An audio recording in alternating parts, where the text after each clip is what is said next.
পুলিশের প্রভাব খাটিয়ে মহিলাকে ধর্ষণের অভিযোগে গ্রেপ্তার সিভিক ভলেন্টিয়ার।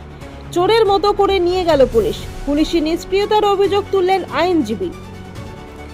লাগাতার মহিলাকে ধর্ষণের অভিযোগে গ্রেপ্তার সিভিক ভলেন্টিয়ার। পুলিশের প্রভাব খাটিয়ে ঘটনা জানাজানি করলে ভিডিও ভাইরাল করে দেওয়ার হুমকি।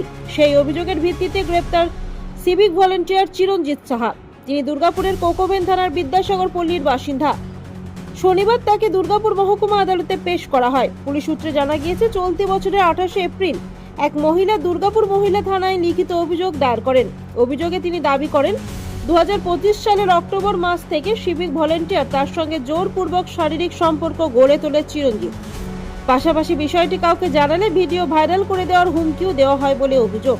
ওই মহিলার অভিযোগের ভিত্তিতে দুর্গাপুর মহিলা থানার পুলিশ বিএনএস ধারা 63 ধর্ষণ, ধারা 64(2)(m) গুরুতর পরিস্থিতিতে ধর্ষণের অভিযোগ, ধারা 77 ভয়ারিজম বা গোপনে নজরদারি, ধারা 78 স্টকিং বা পিছু নেওয়া, ধারা 351(2) ভয়ভীতি ও হুমকি প্রদান, ধারা 115 আঘাত করার অভিযোগ, ধারা 226 ভুয়া পরিচয় বা প্রতারণা সংক্রান্ত অভিযোগ এবং ধারা 3(5) অভিন্ন উদ্দেশ্যে সংঘটিত অপরাধ সহ একাধিক ধারায় মামলা রুজু করে তদন্ত শুরু করে।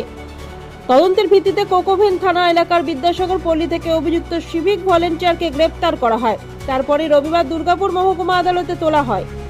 বিচারক 5 দিনের পুলিশি হেফাজতের নির্দেশ দেন। সিভিক ভলেন্টিয়ারের গ্রেপ্তারের ঘটনাকে ঘিরে এলাকায় চাঞ্চল্যের সৃষ্টি হয়েছে। নির্যাতিতার পক্ষের আইনজীবী রতন কুমার সিং বলেন, সিভিক ভলেন্টিয়ার চিরঞ্জিত সাহা ওই মহিলাকে ধর্ষণ করে, তারপরেই তাকে মানসিকভাবে নির্যাতন করে। তাকে বলা হয় ভয় দেখিয়ে, বলে কাউকে বিষয়টি জানাই তাহলে ভিডিও ভাইরাল করে দেওয়া হবে। ওই মহিলা ভয়ে আত্মহত্যার চেষ্টাও করে। তারপরেই 28 এপ্রিল কোকোভেন থানায় লিখিত অভিযোগ দায়ের করা হয়। 2 মাস পেরিয়ে যাওয়ার পর গ্রেপ্তার হলো। বোঝাই যাচ্ছে পুলিশের নিষ্ক্রিয়তার ফল। আমরা কঠোর শাস্তি দাবি করছি।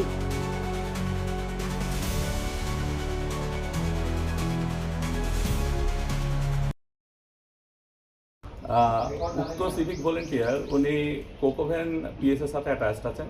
কোকোভেন পিএস জুরিসডিকশনে একজন মহিলার বাড়িতে উনি এই পুলিশি প্রভাব খাটিয়ে, মানে পুলিশের যে একটা সিভিকের কাছেও তো ধরে নিন, যেহেতু পুলিশের সাথে অ্যাটাচ আছে, তো সেই পুলিশের ক্ষমতার অপব্যবহার করে সেই মহিলার বাড়িতে বলপূর্বক ঢুকে গিয়ে মহিলাকে দীর্ঘদিন যাবৎ রেপ করছিল। ও ক্রিমিনাল ইন্টিমিডেশন করছিল, ওকে ভয় দেখাচ্ছিল নানানভাবে, যে যদিও এই সমস্ত ঘটনা পাবলিকে নিয়ে আসে কিংবা যদি পুলিশকে কমপ্লেন করে, বলছিল যে পুলিশের সাথে তার নাকি বিশাল বড় বড় পুলিশের উপর মহলদের সাথে তাদের বিশাল পরিচয় আছে। আর একরকম কিন্তু এখানে এই জিনিসটা স্পষ্টও হচ্ছে, এই রেপের ঘটনাটি রিপোর্ট করা হয়েছিল গত মাসের 28 তারিখে। আজকে আপনারা দেখুন কত তারিখ, আজও প্রথম অ্যারেস্ট হয়েছে। মানে আজ 33-34 দিন যাবৎ সেই ছেলেটি একটা রেপের মতন ঘটনা এই দুর্গাপুরের বুকে ঘটিয়েছে, কিন্তু অ্যারেস্ট হয়নি। ইতিমধ্যে তাকে সুযোগ করে দেওয়া হয়েছে, একের পর এক সে অ্যান্টিসিপেটরি বেল পে করতেই পারে, সেটা তার স্ট্যাটিউটারি রাইট। কিন্তু একটা রেপের মতন ঘটনায় আপনারা চিন্তা করে দেখুন, এতদিন যাবৎ সেই ছেলেটাকে অ্যারেস্ট করা নেই, এটা কি চিন্তা করা যেতে পারে? গতকাল ডিসিপি সাহেবের সাথে দেখা করেছি, ইন পার্সন রিকোয়েস্ট করেছি, তারপর দেখুন আজকে অ্যারেস্ট হয়েছে। 5 দিনের জন্য রিমান্ড দেওয়া হয়েছে। এর আগেও অলরেডি অ্যান্টিসিপেটরি বেল পে করেছিল জজ কোর্টে, সেটা রিজেক্ট হয়েছে।